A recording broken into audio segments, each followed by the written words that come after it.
Direto de Brasília, na capital federal, Cláudio Humberto também tem um destaque para nós aqui na abertura do Jornal Gente de hoje. Fala, Cláudio, bom dia. Olá, Pedro Campos, muito bom dia. Hoje o Comitê de Política Monetária do Banco Central, o Copom, vai se reunir para definir a taxa Selic, aquela taxa referencial de juros, e a expectativa é que deve interromper o chamado ciclo de corte dessa taxa básica de juros. Vinha sendo cortada a cada reunião do Copom, a Selic vinha diminuindo, mas o problema é que o governo não faz bem o seu serviço e isso provocou a retomada da inflação e com força. É por essa razão que há uma expectativa da interrupção dessa queda sequencial aí das taxas de juros, que deve ser mantida se permanecer a racionalidade das decisões do Copom, deve ser mantida em 10,50% ao ano. É uma taxa muito elevada, mas isso decorre exatamente, é o único remédio que se conhece para combater a inflação, é exatamente desestimulando o consumo com o aumento da taxa de juros. Acontece isso no mundo inteiro. Nos Estados Unidos acontece isso neste momento, por exemplo, uma taxa de juros recorde, 5,5%. Isso nunca aconteceu na história recente dos Estados Unidos da América. O Felipe Killing trouxe aqui, dias atrás, a situação também provocada pela alta taxa de juros no Reino Unido, na Europa inteira. Enfim, é o Banco Central fazendo o seu trabalho.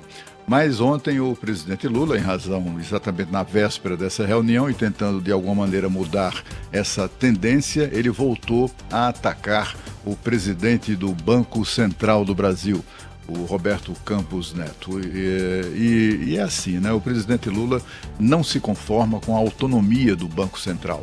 Foi uma conquista dos brasileiros, uma conquista do país e também uma exigência não só dos tempos modernos, mas, por exemplo, para o Brasil pretender ingressar na OCDE, que é aquela organização de países desenvolvidos. Uma das condições é Banco Central independente. O Brasil já cumpriu essa parte e o presidente Lula não se conforma com isso e acusou sem provas o presidente do Banco Central de atuar contra o Brasil. Imagina.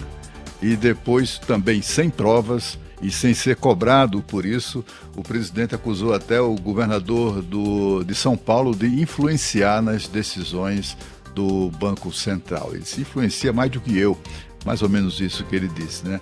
Uma demonstração de que ele vem tentando, de fato, baixar na canetada e não com medidas que reduzam a inflação, a taxa de juros vigentes aqui no nosso país, né? O Banco Central já explicou mais de uma vez, qualquer iniciante, principiante nessa matéria sabe disso, que a principal vítima de uma inflação elevada em qualquer economia é o mais pobre, né? Porque o maior efeito, o primeiro efeito de inflação elevada é a perda do poder de compra do salário.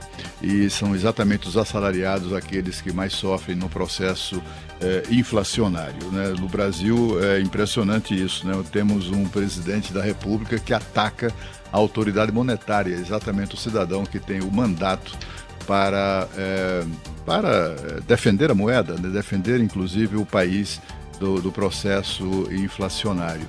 Ele também chegou a acusar sem provas o presidente do Banco Central de ter lado partidário, né? A memória do presidente Lula é muito seletiva, né?